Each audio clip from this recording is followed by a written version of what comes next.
Good afternoon. Hello, and welcome to Recovery Solutions with Amanda Marino, the owner of Next Level Recovery Associates. I'm here with a dear friend, and we've been through so many of life's things, and we just have this really cool connection. Tim, who has also been my personal trainer, friend, and just a fellow person in recovery along this journey of life. And so I want to connect to Instagram while, Tim, you introduce yourself. Sure. All right. My name is Tim Kassouf. Been a personal trainer in South Florida for 5 or 6 years now, but certainly didn't start on that road.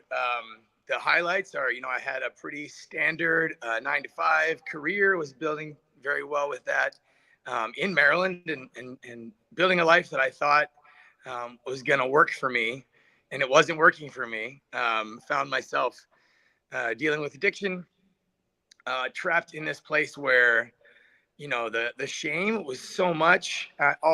Only way I knew how to deal with the shame of using drugs or lying was to use more drugs, and it was just this vicious cycle that took me out completely. Luckily, by the grace of God, I got sent to Florida to get some help, and I've been able to build a new life down here in recovery, which took me out of the office and took me into this space for training, personal training, group coaching, where I'm able to help people for a living. And that has been a huge part of, I think, my recovery has been being able to work in in this space where I'm able to help people, because that shame, I think, is something a lot of us deal with, whether or not you have addiction in your history, whether it's food or other unhealthy behaviors. I think we just see that all come up from guilt and shame in a lot of different ways. So I'm able to direct the folks that are struggling with food, maybe to a more healthy place in a fitness setting. Yeah, and I like the topic. I was typing, so I got everything working. So this has been a work in progress. I shared with Tim that I'm actually not on social media right now, which is hysterical because I'm taking a few days off. But because this is a separate platform, I'm still on there, but I'm off. So anyway, so I got Instagram to connect. And this topic, I was typing this topic, and this is a big topic and a big title, right? It's heavy. Your happiness can't be contingent on your body image, right? Okay, so whether you have struggled with substance use disorder, but many of us who have that issue as well. For me, it didn't come up until I had 9 years in recovery. And for Tim, if you look at Tim is like, shredded, lives this healthy lifestyle, doesn't eat many carbs, like this whole beautiful thing that he does over there. But when Tim shared with me with the physique that he has, that he struggles with the body image thing and that was what brought him back to drinking, that I was like, more people need to hear this, and more men need to hear this, because I felt so shameful when I had that issue at 9 years in recovery, and I was super embarrassed by it. So I love that we're having this topic, and I'm so grateful. Yeah. And I'm glad that you called it out for men too, because I feel like society has done a good job recently of telling women it's okay, telling girls it's okay to not to love yourself no matter what. It's okay to look how you look. It's okay to talk about this issue if you have it. But I don't think men are hearing that message. I don't know if it's being said to them enough. I don't think so. But I know either way, the same way a little girl might look at a magazine cover and see, the current celebrities and feel like, oh, I'm never going to make it. There's Muscle and Fitness. There's Men's Health magazine. There are superheroes in every movie. And men are feeling that way. Boys are feeling that way. And nobody's even telling them it's okay to discuss. Yes, exactly. And what so I know for me, like my experience was, I was like, oh, well, I've been in recovery for 9 years from my substance use disorder. I'd never, I looked at other people's stories that they first had the body and the food issues. I never had, so I had a hard time identifying or figuring out where I needed to help myself. So what do you think the shame, obviously it comes from some kind of childhood, some kind of trauma, but where does this shame come from? Or what is your experience with that? Because I was fine with, I was an addict and alcohol, but I didn't want to tell anybody that I struggled with food. It was a big shame piece for me. Right. So I think, it's got to be harder. Yeah, I really think that the shame or the issues, the struggles we can have with body image and feeling guilty about not loving the way we look or eating and doing it, I think that's called being a human. I truly believe that is every person on some level, in some way, doesn't like the way they look. I mean, the example I always go to is my wife, who is She's 100 out of 10. She's the most beautiful thing I've ever seen in my life. And she will always give you the, oh yeah, but this, I could change that. And I'm like, you're crazy. But, so that really made it clear for me that it is normal to feel that way. It's literally everybody probably feels that way in some degree or not. So the reason I think we get so shameful about it is because nobody talks about that they're dealing with that. You know, she'll tell me, her husband, she's not telling anybody else that. That's not coming up in conversation. And so nobody's talking about this. You know, you've never heard anybody say like, yeah, I really hate this about myself and I'm struggling to accept whatever. And because you've never heard that, when you are dealing with that, you feel alone, you feel lost, you feel isolated. And if you're in recovery, like you described, you hear lots of people talking about their issues, substance abuse, shame, trauma. But even that one, not a whole lot of meetings where they're talking about, I can't stop eating. Not a whole lot of meetings in our program where they're talking about, you know, I was up all night with ice cream again, and I hate myself for that. And so when no one else is talking about it, and that's how you're feeling, you can just feel so alone. Absolutely. Absolutely. Oh, I changed the screen. Oops, sorry about that. Yeah, no, it is really isolating. And, you know, the more and more I work with young men within Next Level Recovery Associates, I see that it is not, you know, just young men, all men. And I've been in, you know, relations with men that it is a struggle and it's talked about. And so I can relate to the fact of when I was in the best, when I wanted to do there was a time before you knew me where I wanted to do a fitness competition. I was a personal trainer. I had a little training business that brought fitness and yoga and meditation into treatment centers before I did what I do.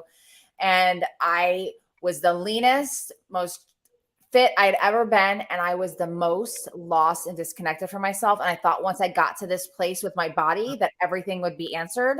And I was the most miserable. And I realized fitness competition is not for me. And that's okay. I can honor my dad who passed away in many other ways. I don't have to do a fitness competition. Right. No, it's true. People ask me a lot all the time. Like, I've been working the last couple of months to try to get leaner and just cut the body fat percentage down as a personal goal, really nothing. And they're like, oh, are you going to do a show? And I always laugh because no, I'm definitely not going to do a show. I don't know what would be worse for my ego, winning or losing. I think it would not be the right place for me to go and try to, you know, request that type of look. But yeah, it's it can be difficult to feel like you're the only one who's felt like this. You can be difficult to feel like, I guess it's just easy to say there's a stigma. There's a stigma around a lot of mental health things. But people are talking about that. I really haven't heard any man talk about the stigma of, you know, I feel shame about my body. I feel shame about the way I look. The other thing you described just now, which is so important, this was a big deal for me, is you said I was the leanest I've ever been and I was the most miserable. And we get this thing called destination disease where we think as soon as I get there, I'll be happy. Once I get that car, I'll be happy. Once I have that job, once I have that wife, once I have 5% body fat, once I have a couple of abs, once I can bench press, I'll be happy. And the it once is I have disease, we're going to call that the once I have disease. What'd you call it? The once I have disease. Sure. Yeah, I always called it destination disease. Either way, whatever you want. Like it is a lie and it'll kill you because you'll get there and then you're still not happy. And then you're going to be looking for, all right, well, what's the next thing I need? What's the next thing I want to try to fix this and solve this? And after you find out 5, 6, 7 times, whatever, 2 times in a row that I'm getting what I wanted and I'm not happy, it can really be a dangerous place, I think, for anybody. There's no arriving. There's no arriving and there's no external fix to any internal problem. And that's really it. There's no external fix, including your body. And that can seem like it's an internal thing because it's the way I look. But no, it's how I feel about my body. Like that's never going to be your ticket to like happiness, joy in your life, peace. It's not, because no matter what you get, there's always more that can be done. One of the things I love about weight training as a sport is that there is no such thing as done. You know, if you play golf and you get a hole in one on every hole, you know, you can't do better than that. If you are lifting, when you reach a goal, there's always more weight. There's just always more weight. There's unlimited growth. But the Love that. other side of that is that there's always a limited growth. So if you're waiting until you arrive to be happy, there's no arrival. There's no place to go. It's a journey, a wellness journey. And like for me, I like just so I don't know if you know this about me, but I never weigh myself. I literally, even when I go to the doctor, I say, just don't tell me, because for me, it used to be a thing where Yep. if it was like a good number, I would go on a binge. And if it was a bad number, I would shame myself. So if I just remove that whole metric for me, like I love all the things of like the challenges that are great for other people that are motivating. For me, they're actually the opposite. And I've identified with that. Like I can love that stuff for other people, but like for me, I just know that that doesn't work. Right. You're not alone there. Uh-oh, lost Tim. Oh no, hopefully he'll come back on. Oh, he's back. Hold on. I lost you for a second. Sorry. Oh, I'm here. I didn't. Yeah, you cut off for a second and then pop back on. So I don't know. Sorry about that. I was thinking, if I had $1 for every time I've heard somebody say to me, Tim, as a woman, the scale is really no. We're talking about how the weight, your actual weight, is one of the least important metrics, indications of metrics of how healthy you are, how fit you are, because you can lose a bunch of fat, build some muscle, your weight might not change, even though you look better. Like, so weight doesn't really matter at all. But it's irrelevant how I feel. But people tell me all the time. Tim, as a woman, though, I hear you, but as a woman, that scale, I just can't.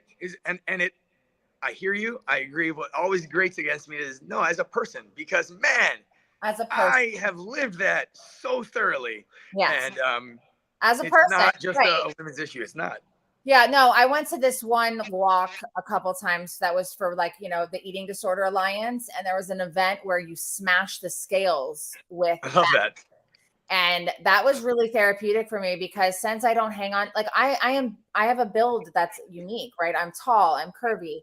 I'm not going to be this standard number. Like for me, a healthy weight is around 150-ish, right? Or in that range. And that for some people is like, a ridiculous number. So, you know what I mean? So for me, just removing that metric system just has been, how do I feel? Am I moving my body every day? Am I trying to get all my food groups and nutrition in? Am I, feeling good? Am I feeling, like those things are what's important to me today. And Amanda, you just hit the nail on the head for me, because what you just said is really everything. It's not even about any metric. It's not about body fat percentage. It's about, am I doing the things that I should be doing?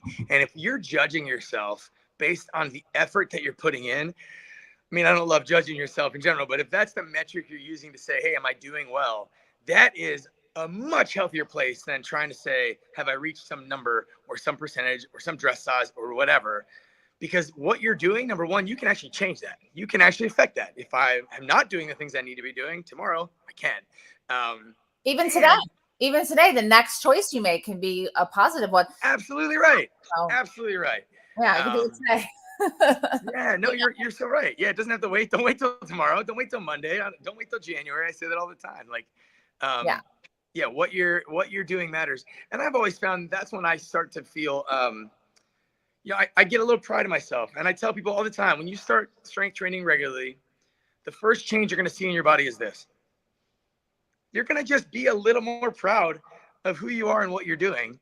And it's not hubris. It's a genuine, like, pride. It's confidence. Yeah, I don't look the way I want to look yet, or I don't whatever yet, but I'm doing what I'm supposed to be doing.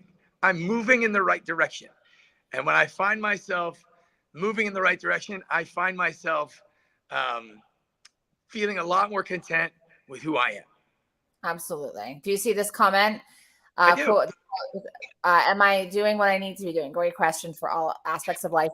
And the contrary to that, I want to ask you, Tim, this is a big thing I hear a lot of times, and I've experienced it myself. Like, if you choose to eat the cake or you choose to eat the cookie, to just be okay with it. Like, if you miss the gym, you're going to be all right. Guess what? November, December, and like I got flu, COVID, I had a surgery. I was barely working out, but guess what? My body didn't change that much. Yeah, when I'm going back to the gym, maybe I'm not as strong right now and I have to build back up to that, but that's even cool now. Sore again, you know what I mean? So speak to that. I think that is like a huge thing. Like, I ate a cookie today. I ruined everything. I'm person. That's Like, I'll eat the cookie and I'll be damn proud I ate the cookie. I'll just tell you right now. Right. Well, you don't have to be proud of it either. You're allowed to feel however you feel about it. But what that often does, what I see that happen all the time, is it leads you to the fuck it's. You're like, oh, I had a cookie, so fuck it. I already ruined my diet. I'm going to go get McDonald's. I'm going to just load up. Because what's happening is you're buying into the lie that your mistake, or that the choice you made, is describes who you are, and it's a judgment about yourself. Like, I am weak, I am bad. None of that's true. And so, really, for me, if you know the recovery world, you've probably heard the Serenity Prayer, and I talk about this all the time. But I ate the cookie. Last night was a crazy night. We went to McDonald's. My time machine's broken. So that is all stuff I cannot change. That is all things that I need to accept, because I can't do anything about it. All I can control is right now, and making the choices that I am going to be proud of. And that's really where I want to go with it. Am I going to make choices that I'm proud of? And Amanda, if every time I eat cookies, I feel like shit for a week and I really just hate myself. Yes, you can try to get into a better place where you don't feel like that. But if you know that, then I want you to do your best to make better decisions, not because I care about the cookie and your calories. I care about you feeling proud of the decisions you're making. Yeah, how it makes you feel. Yeah, that's it. There was a time where things were different for me, where if I did eat one thing that was off, that I would just want to eat all that all day. I don't know, maybe because I went to like 9 months of therapy related to body image. Yeah. Did work around that for me, like, I can have just a bite of something and I'm okay with that now. But I know a lot of people in my life that if they do, it triggers like a phenomenon of craving that they can't stop having sugar. It does for me. It really does for me. So I still eat the same low carb diet I've been eating since I decided to get in shape 6 years ago. 6-7 years ago now. I was suicidal in rehab, and then when I decided, all right, I guess I'm gonna stick around here. I might as well not hate the way I look or hate myself. So I started making decisions that made me proud of myself, which again became the foundation for my recovery. And the easiest way I knew at the time was to just cut out carbs, and that's all I knew. I know a lot more about nutrition and fitness now, so I'm able to put more context on that. But what I found for myself is that when one is too many and 1,000 is never enough. When I eat something that doesn't really fit that metric, it might be the only thing I eat. I might not feel guilty about it, but I'm going to be craving fries for a week. So I choose not to have that fight with myself. And it's been, and again, these are decisions I feel proud of. I don't think for a second that that's the only way to get healthy, or the only way to lose, weight. If you have a weight loss goal, I don't. I've seen the science. I've seen so many people do this in other ways. You got to find what works for you. But Absolutely. Knowing yourself gives you that ticket to be able to do what works for you. Absolutely. Exactly. That self-awareness. And I think that, if there is an area, like for me, I reached out to people when I was in that struggle that were specialists in this space of what I was going through. And I was like, hey, who should I see? This is what is going on with me and I'm going through. And I stepped up and did that work, even though I had the shame and the guilt. And I found out for me what works for me. And I think that every journey, just like everyone's, today in today's world, like everyone's mental health journey, Merrick, please, I want a live video. Son's like digging in the kitchen. Hey, we're talking about food. I'm sure the guy wants to eat. So it's for me, it's like just stepping up and doing that work and finding out what works for me and getting that self-awareness and self-knowledge, right? And you're comfortable. And I want to ask you, like, so a few years ago, we experienced a bump in the road, right? Together, we walked this journey. So I know that I don't know all the specifics, just because sometimes our conversations are literally like, we're talking while I'm at the gym, or we're in and out while you're in the middle of some reps, right? Yeah, like, hey Tim, let's get into a deep conversation real quick while I'm that's just what I do. But so like, can you share? I think it'll just be super helpful if you're comfortable with sharing, like, kind of what spiraled that, because what you shared with me was some of the body stuff was what propelled it. Yeah, tremendously. So I had been pretty new into training, and I was doing well, and it led me to being around more trainers and being around all these other people that are in fitness. And many of them looked better than I did, to me, just in my opinion. They had things that I wished I had, things that I was telling myself, as soon as I get there, I'll be happy. They already had these things. And then I'm going, all right, well, I'm not even as good as them. And then I'm their boss. I continue to get promoted. And now I'm like, so the foundational thing for my relapse, the starting point there is that I was not happy with who I was. I didn't feel authentic. I didn't feel like I deserved what I had. And so since I didn't like myself, I needed you to. I needed the validation externally, where I didn't feel like I was going to be good enough. And so what I was doing then is I was just taking absolutely every client that I could. I was working every day from about 4 or 5 a.m. till 7 or 8 at night, because that's when the clients want to go. And I'm going to work. I'm going to take it. It's just work. It's work. It works good. Yeah. I'm blessed. And I just kept piling it on like that. What I see now is that I wasn't doing that because I wanted to help so many people. I wasn't that altruistic. I was doing that because I needed that validation. I needed to look like I was a very good trainer. I needed to look like I'm so good. I have all these clients. Right. And that is all that mattered to me at the time. And so I was taking so many clients. I don't think I'd worked out for like 3 months. Not once, not done a sit-up. So now I already didn't feel like I was good enough to belong. And now I just feel like a full-on hypocrite all the time. I still knew what I know. I still knew consistency matters, so I'm telling people these things that are correct. And I'm not living them at all. I'm telling them, hey, you'll never have time. You don't make time. And I don't have time. It was a place that just amplified. And I watched that self-worth just spiral, because at the end of the day, bottom line, I was not making decisions that I was proud of. Absolutely. And That's so the core, right? Yeah. And so then I look in the mirror. I don't like what I see. I don't like how I feel. And I think, all right, man, I really just wish I could go get some junk food. But I literally said to myself, I can't do that because I already am worried about my fitness and my image here. But you know what has no calories? Drugs. So I went and that's literally what my relapse looked like. It looked just like that. Yeah, that's a lot of clarity for a lot of people. And you shared with me too, like the shame and the guilt you had about being a man that's in this role and feeling like you're phony and feeling like you're not comfortable and secure in your body. And I've watched you, I can't believe it's already been the amount of years it's been, but I've watched you transform since that time. You've always been magical to me, and you've always been had so much to offer. And I know that you started you train with Pit Fitness and you have your own clients. And I know that you're also starting your own online coaching program. And can you share some of what has transpired from that kind of I guess that what needed to happen, that breakthrough that needed to happen, and where you are now? Yeah, it really came down to getting refocused and getting my ego in check, because all of that comes out of comes from a place where I think these people are judging me, or I think people are going to judge me. They're going to think I'm a hypocrite. I'm worried about this judgment from other people. And then it's not realizing that it's not that bad. It's realizing they're not even thinking about you, dude. You're not that important. It's nobody's at home, watching TV tonight thinking, Tim looked kind of chubby today. It's not a thing. Nobody does that.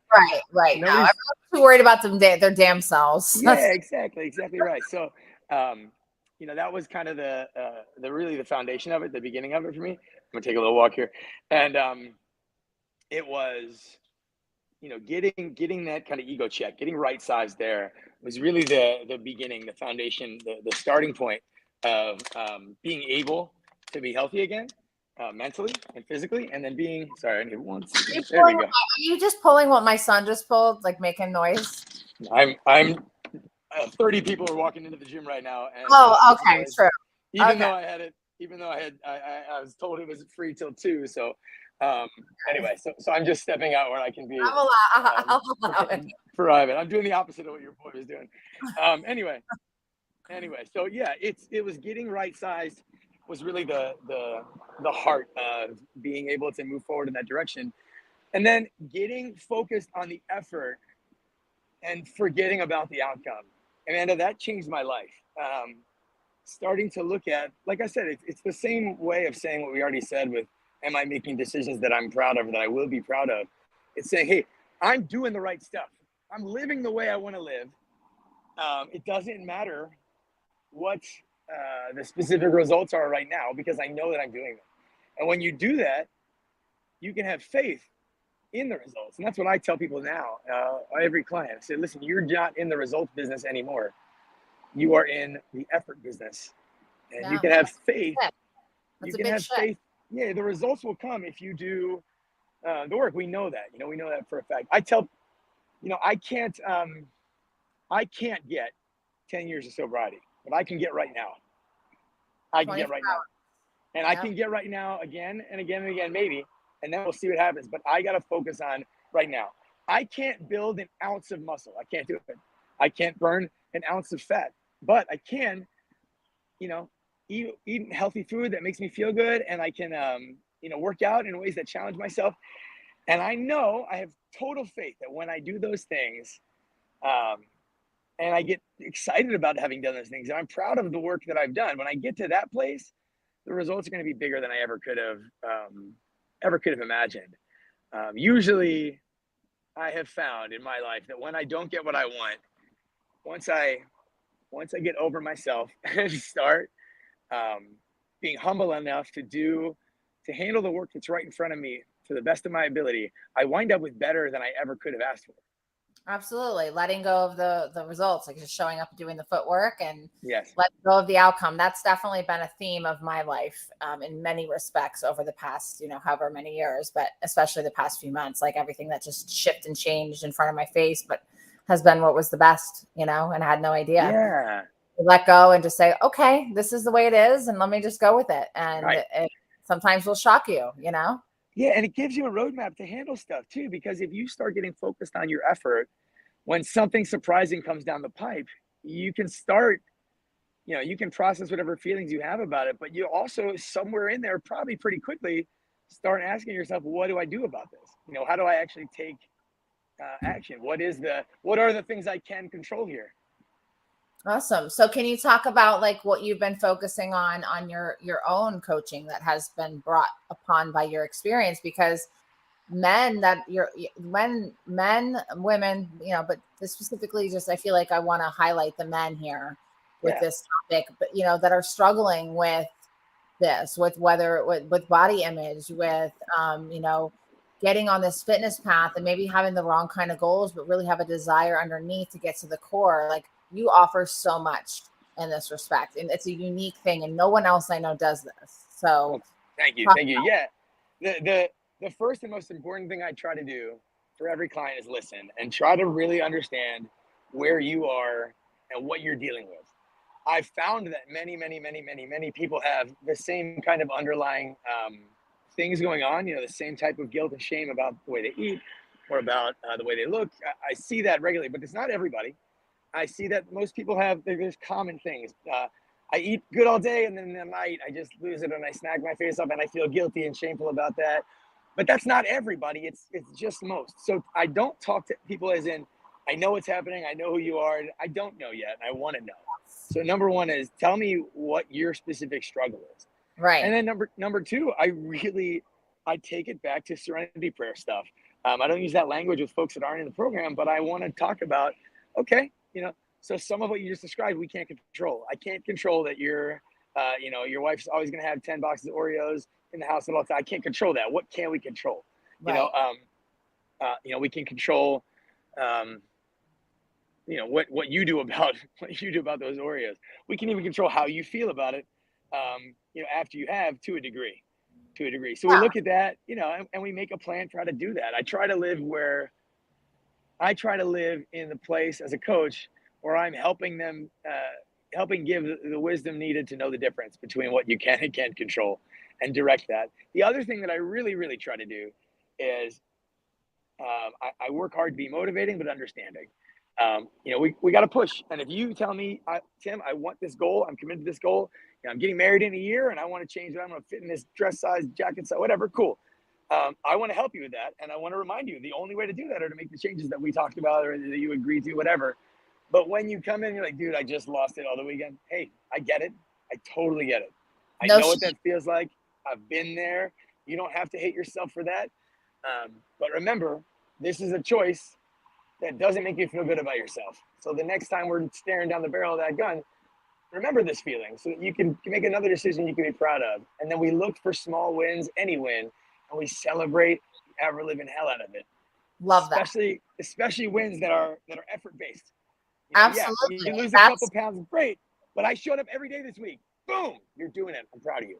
And honestly, historically, that's quite the opposite of Yes. personal trainers and coaches. There was a lot of shaming going along with that. Like, you can't do this, or you did, and honestly, it's a lot like that in my field, right? And my side of the things, like meeting people where they are with their mental health, their addiction, whatever it is, not shame-based approach, right? Support. Correct. Yes, having the firm boundaries and the honesty and things like that, but meeting with love and celebrating the wins, because the wins are going to be different for every person. It's gonna look different for every person. And it's funny. I don't remember exactly what you just said. Something you said triggered this memory for me. I've heard trainers with like Ozempic and the weight loss medications that are becoming available now, and I've heard a lot of trainers get really upset about this, like angry. That's fucking bullshit. Just put the cake down and get back to work. This is dumb. And to me, that just sounds like a guy who is afraid that this new thing is going to mean his business is going to dry up because people won't need him anymore. But more than that, somebody who just does not understand what most of us are going through. And I don't think everybody should be on Ozempic, but I think it's not on the face of it a tool that we should be throwing away. It's something to talk about with your diet. Like, use this as part of the picture if it makes sense for you. But the reason I bring it up is because it's about understanding. It's about saying, I really do know that you tried really hard and you still ate whatever, and I love you anyway, and you're awesome. Yeah. And I think also you and I have a different understanding too. We both have been severely overweight. Oh, yeah. I remember at 26, I went to the doctor and they told me I was obese and I had high cholesterol.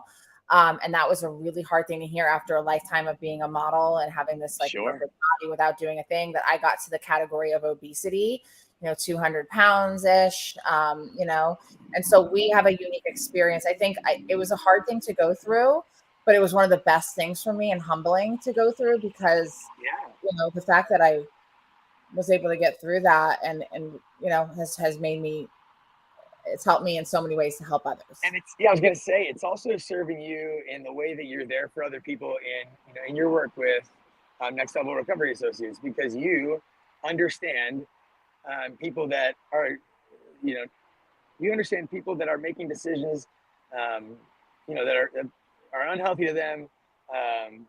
They know they should stop and that they can't stop. And that's the heart of addiction. So you're there, but you also see it in a way that isn't as severe. It's a little more insidious when it comes to food, diet, and exercise. Like, heroin is going to kill me tomorrow. Food's going to kill me in 10 years, 20 years, But more than that, my quality of life is going to be trashed right away.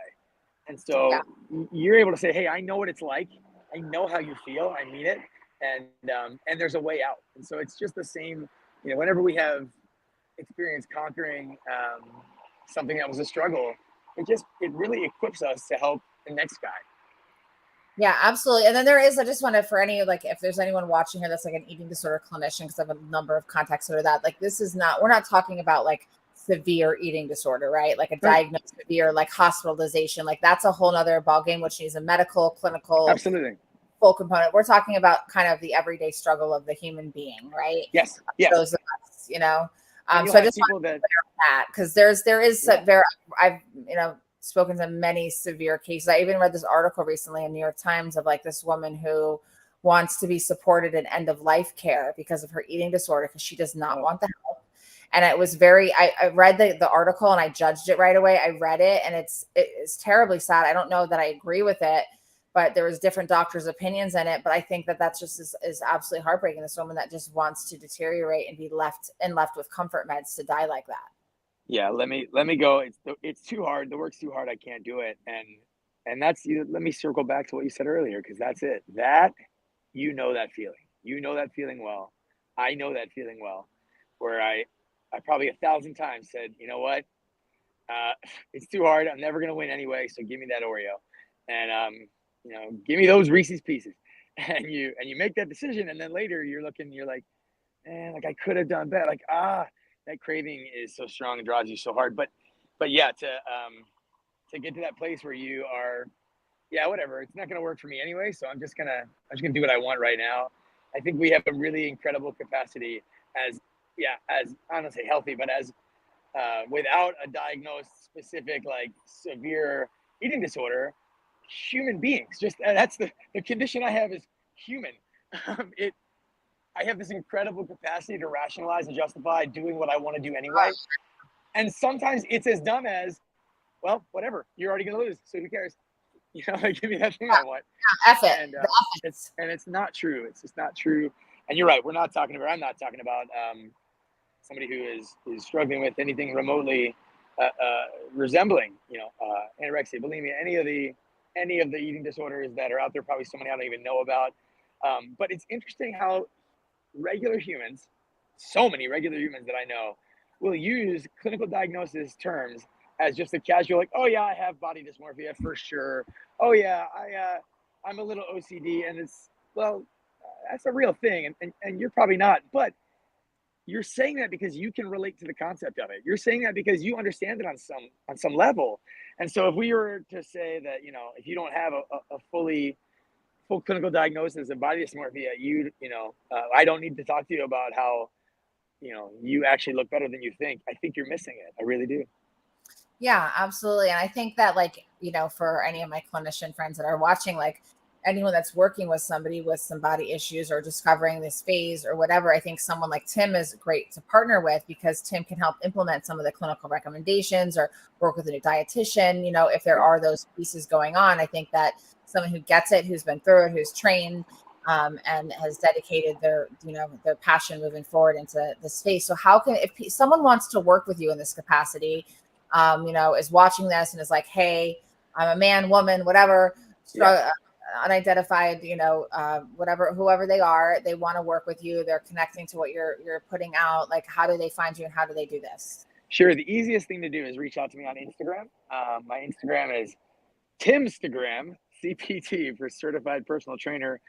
You can search for Tim Kassouf, the name that I have up there as well, because there's not too many of us. So you'll look for the bald guy, and that'll be me. Find me on Instagram. You'll actually be able to you can just observe for a little while and see if the messages that I'm sharing resonate with you. If you're not ready to reach out, or by all means, you can reach out right away. And I'd be thrilled to talk about if I can help you and how I can help you. And that is absolutely where I would start with anybody, because I'm not the right, the things I provide are not the right answer for everyone. Right. And if they are, I'll do everything I can to support somebody through finding a way to make the choices that they're going to be proud of tomorrow. Amanda, there was one other thing I have to say. Absolutely, please. I have to say. You want this is your space, my friend. Thank you. It is also totally okay if you want to change your body. You don't have to feel bad that you aren't happy with your body and you want to make a change. You want to lose some weight. You want to build muscle.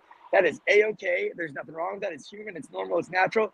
Get to work. We can show you how to do it. That's great. I think the problem arises when you're judging somebody else or judging yourself, your value, your worth for your health and your fitness today. The way I say it is this: most people that are struggling with severe obesity or being overweight, it's not even largely their fault. There are a genetic and sociological, there's so many factors that are working against them. But just because it's their fault doesn't mean it's not their problem. It's still a health problem, and it's something we need to work on.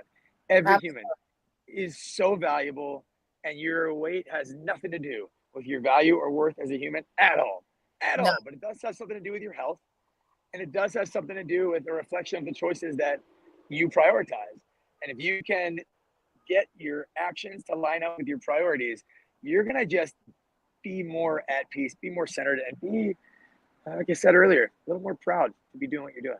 Yeah, happy and at peace, Yes. and on a, and like and if I did say this, like, I definitely continually try to improve my body, my aging process, those things, but the way and the lens that I do it through is the difference, right? It's why you're doing it.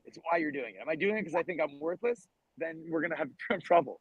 Or like, if you think you're going to arrive when you get to this place and it's going to solve all your problems, those are where you run into some struggles. It's okay to want to improve your mental health, your physical health, your fitness, your body. It's all those things are beautiful. It depends on what's behind it, what the intentions are. Absolutely. Absolutely. Well said. Well, thank you. That was a super important piece to close it with, because again, we're not shaming those who are all about that. Like, that's Yeah, cool go too. get it. You Go can do pursue you. it relentlessly. Pardon? You can pursue growth relentlessly. Yes, yes. Well, thank you so much, Tim, for taking time with me today and being patient with me, starting off, with my little bumps in the road with my technology. And Amanda, I will always be there to help you in absolutely any way that I can, forever and ever. Amen. Always. same, same. I have your back. We're connected. We have a soul connection. So, Absolutely. and I adore your wife, and I love your life, and I love watching all the things you've gone through and all of the things you've, that you just continue to walk through, how you showed up for your dad, how you show up for the things that are adverse in your life. Like, I just give you a lot of credit for how much you've grown. So proud of you. Thank you. All right. Thanks, everybody. Find Tim on Instagram. Timstagram. CPT. All right. That's me. Thank you so much. Bye. You can find me, Amanda Marino, on Amanda Marino Recovery on Instagram and TikTok. And you can also find Next Level Recovery Associates has its own pages.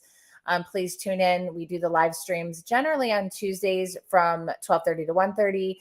But, when I have individuals that have different schedules, we do them different times, like today. So thanks so much for being here. And thanks for being here, Tim. We loved the message you spread today. Have a great day.